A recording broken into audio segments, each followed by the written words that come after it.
Hello parents, SP विद्या मंदिर welcomes you. प्रिय अभिभावकों, एसपी विद्या मंदिर आपका स्वागत करता है। पिछले वीडियो में आपको बताया कि हमारी शिक्षण प्रणाली श्रीमद् भगवद गीता के कर्मयोग और ज्ञान योग पर आधारित है।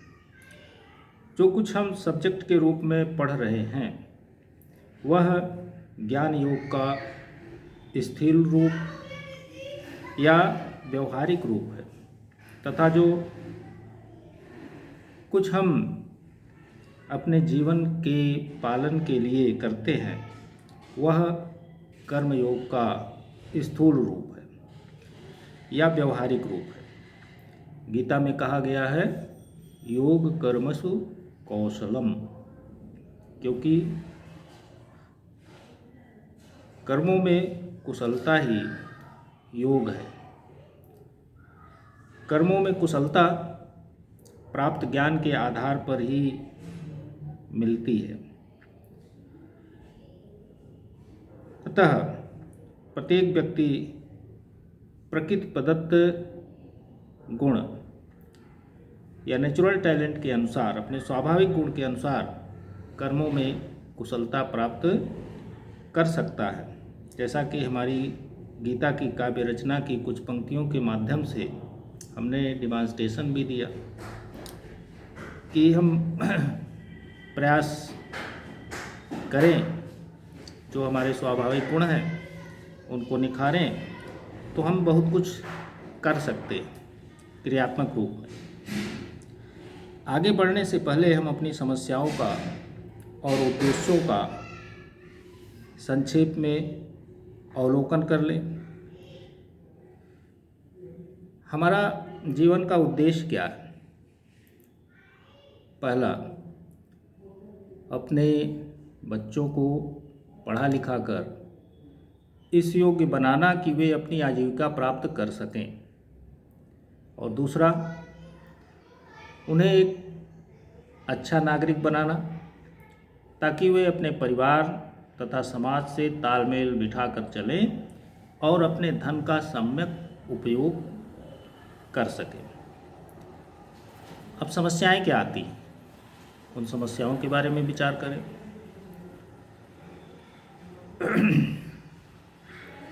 पहली, पर्याप्त पढ़ लिख जाने के बावजूद जब बच्चे उचित नौकरी नहीं प्राप्त कर पाते तो अभिभावकों को समस्या आती है। दूसरा, किसी कौशल का विकास न होने के कारण अपना स्वयं का रोजगार भी स्थापित करने में असमर्थ रहते हैं। आजकल की जो पढ़ाई लिखाई है उसके अनुसार हम पढ़ते लिखते जाते हैं और पढ़ने लिखने के बाद जब हम तैयार होते हैं तो वहाँ पर हमें सिर्फ ज्ञान की बातें या सूचनात्मक बातें ही बताई जाती हैं। हमारे भीतर कोई कौशलात्मक विकास नहीं होता कि हम कोई रोजी रोजगार अपना कर सकें। उसके लिए अलग से हमें ट्रेनिंग लेनी पड़ेगी, तो समय की बर्बादी अलग होगी। अब एक योग के साथ समस्या ये होती है कि सही समय पर आजीविका प्राप्त के साधन की व्यवस्था न हो पाना। अब इसका कारण क्या है और उसे कैसे निवारण करेंगे, इस पर भी विचार करते हैं। नौकरी की संख्या जनसंख्या की तुलना में बहुत कम है, और दूसरा, प्रतियोगिता में जो अव्वल श्रेणी के लोग हैं, बच्चे हैं, वही सफल हो पाते हैं। शेष बच्चे अयोग्य हैं ऐसा नहीं है, उनमें क्रियात्मक क्षमता है, यानी कोई चीज़ वो बना सकते हैं, उनमें कोई कौशल विकास हो सकता था। तो प्रकृति ने ऐसा दिया है कि किसी को ज्ञानात्मक बुद्धि होती है तो ज्ञान अर्जित करके, यानी उसकी स्मरण शक्ति ज़्यादा होती है, तर्क शक्ति ज़्यादा होती है, तो उसके माध्यम से वो परीक्षाओं में सफल हो जाता है। लेकिन किसी की कम होती है तो उसकी क्रियात्मक शक्ति ज़्यादा होती है, यानी वह कोई चीज़ बना सकता है, प्रोडक्ट बना सकता है, कोई मशीनरी बना सकता है, या किसी ऐसे क्षेत्र में जा सकता है जहाँ पर वर्क किया जा सके, क्रियात्मक कार्य किया जा सके, व्यवसायिक कार्य किया जा सके, उसमें उसकी रुचि होती है। तो ऐसे बच्चे प्रतियोगिता में पिछड़ जाते हैं। अगर परीक्षा के पढ़ाई के साथ साथ उन्हें व्यवसायिक ज्ञान भी दिया जाता, कौशलात्मक विकास भी उनका किया जाता, तो वो उस क्षेत्र में जाते, व्यवसाय के क्षेत्र में जाते, कुछ न कुछ बनाते, कुछ रोजी रोजगार कर सकते थे। परंतु हमारी शिक्षा प्रणाली ज्ञानात्मक प्रकार की है और जो हमारे देश का माहौल है वह है कि हम प्रारंभ से ही मन में बिठा रखते हैं कि बच्चे को सरकारी नौकरी कराएंगे या उन्हें कुछ इस प्रकार का कार्य देंगे जो ज्ञानात्मक प्रकार का हो। हमने बच्चे के स्वाभाविक गुण पर, नेचुरल टैलेंट पर कोई ध्यान नहीं दिया।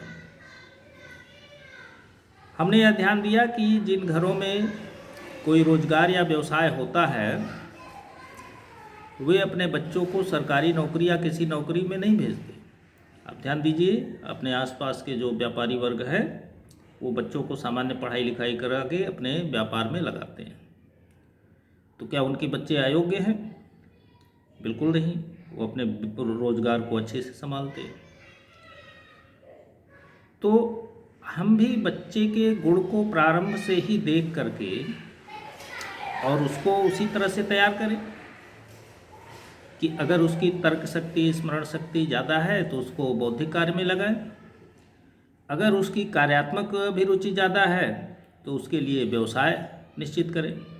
अब वो किस प्रकार का व्यवसाय करना चाहता है, कैसा उसका टैलेंट है, किस चीज़ में उसकी रुचि है, उस प्रकार से हम देखभाल करके उसको प्रारंभ से ही अगर प्रशिक्षित करते रहें तो हमें समय आने पर जब वो पढ़ लिख के तैयार हो जाएगा तो हम उसको व्यवसाय में लगा सकते हैं। तो हम पहले से ही सरेंडर कर जाते हैं कि हम रोजगार नहीं कर सकते, व्यापार नहीं कर सकते, है ना।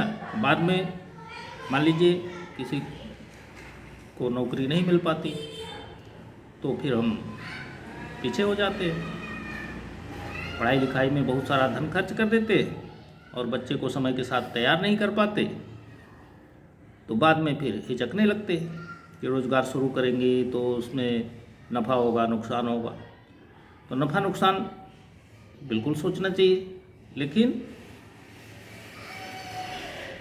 अगर हम प्रारंभ से ही उसको प्रशिक्षित करते जाएं एक विशिष्ट प्रकार के रोजगार में, व्यवसाय के लिए, और पढ़ाई भी कराते जाएं, अगर उसकी तर्क शक्ति और स्मरण शक्ति ज़्यादा होगी तो वह अच्छी नौकरी पा जाएगा, सरकारी नौकरी पा जाएगा।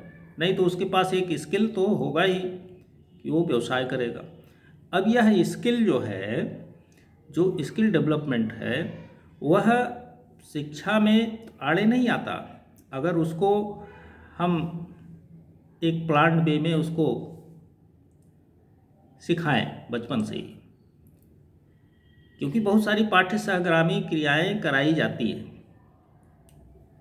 बहुत सारी पाठ्य सहगामी क्रियाएं कराई जाती हैं। नई शिक्षा नीति में भी ये वर्णित है।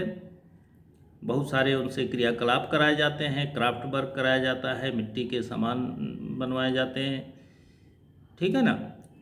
तो उससे ये माना जाता है कि उनका बौद्धिक विकास होता है। परंतु हम उनको प्रारंभिक स्तर पर अवसर तो देते हैं, लेकिन प्रोडक्शन स्तर पर, यानी कि वो कुछ उसमें कुशल बन सके, ऐसा नहीं करते। ऐसी हमारी शिक्षा व्यवस्था नहीं है।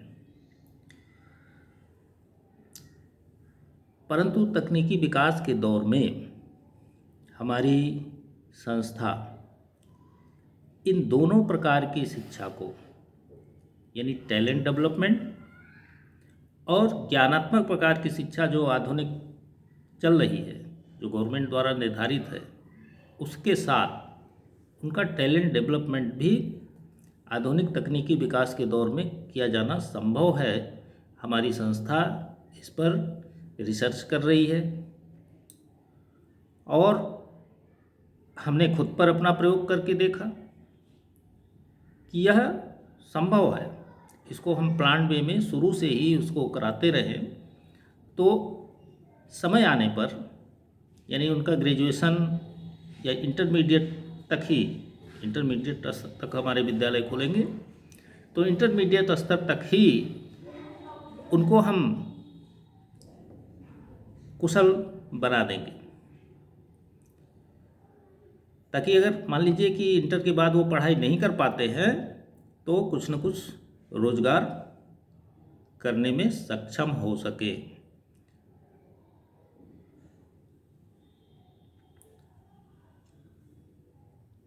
तो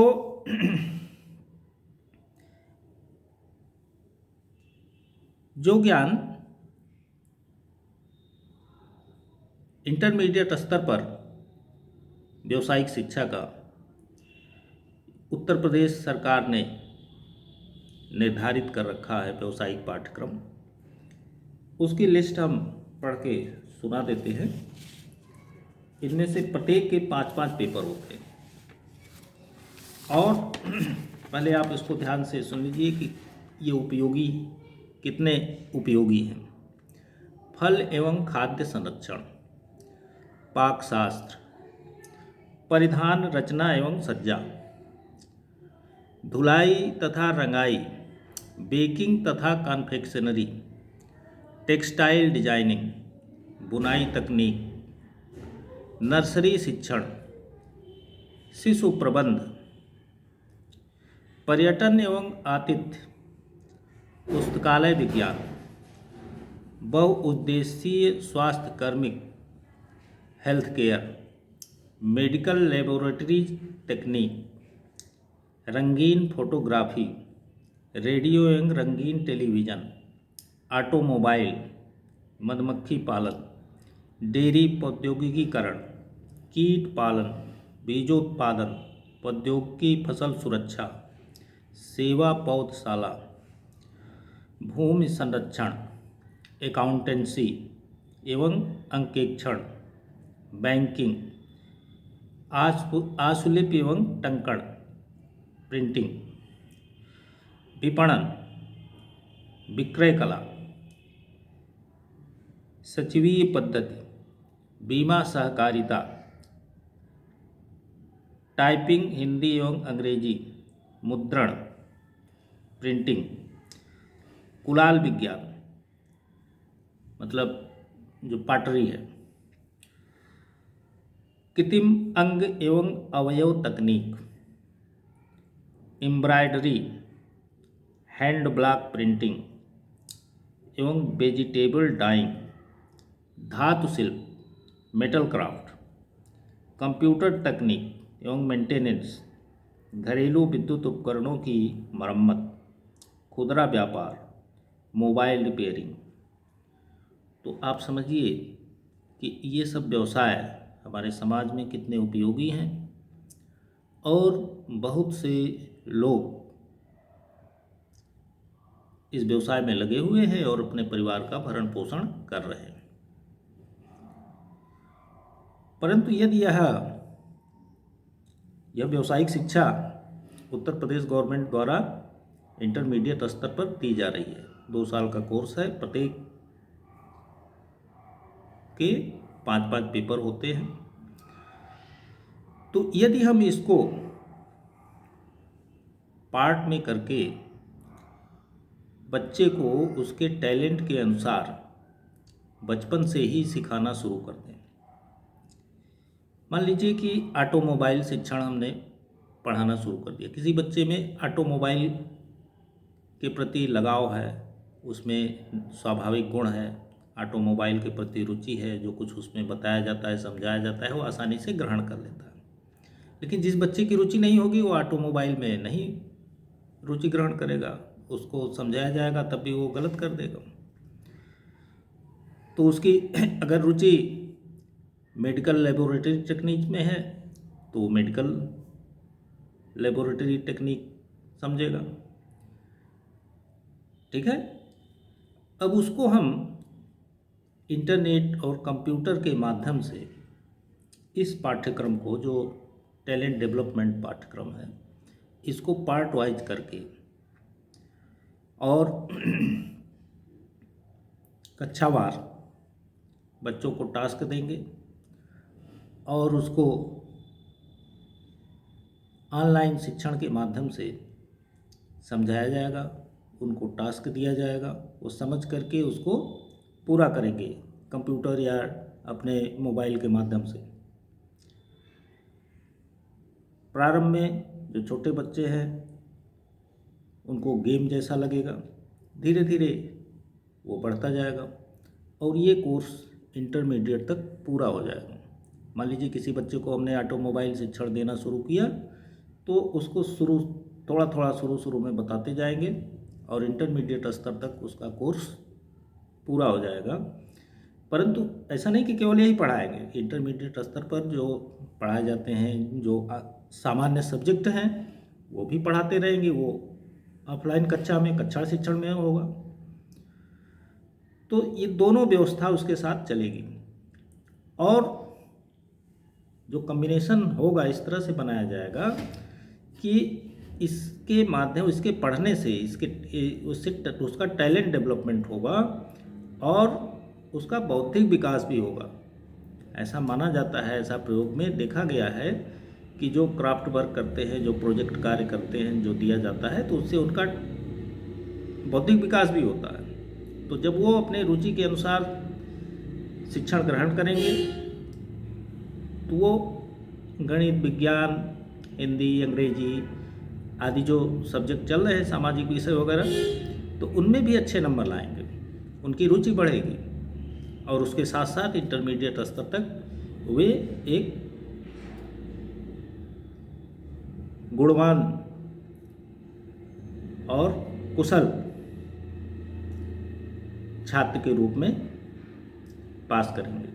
यानी जिनके साथ एक टैलेंट भी होगा और अच्छे नंबर भी होंगे, मार्क्स भी होंगे, जो एक आम बच्चे से भिन्न होंगे। एक आम बच्चा सिर्फ वो गणित, विज्ञान और खाली सूचनात्मक ज्ञान प्राप्त करके तैयार होता है और हमारा बच्चा विशिष्ट कौशल लेकर के, विशिष्ट टैलेंट लेकर के इंटरमीडिएट पास करेगा। तो इस पर उत्तर प्रदेश गवर्नमेंट की सहमति बन रही है और रिसर्च कार्य भी चल रहा है। उस रिसर्च के परिणाम स्वरूप आप सबसे निवेदन है कि हमारे यहाँ प्रवेश दिलाएं अपने बच्चों को, ताकि हम उनका टैलेंट डेवलपमेंट के साथ साथ ज्ञानात्मक डेवलपमेंट भी कर सकें।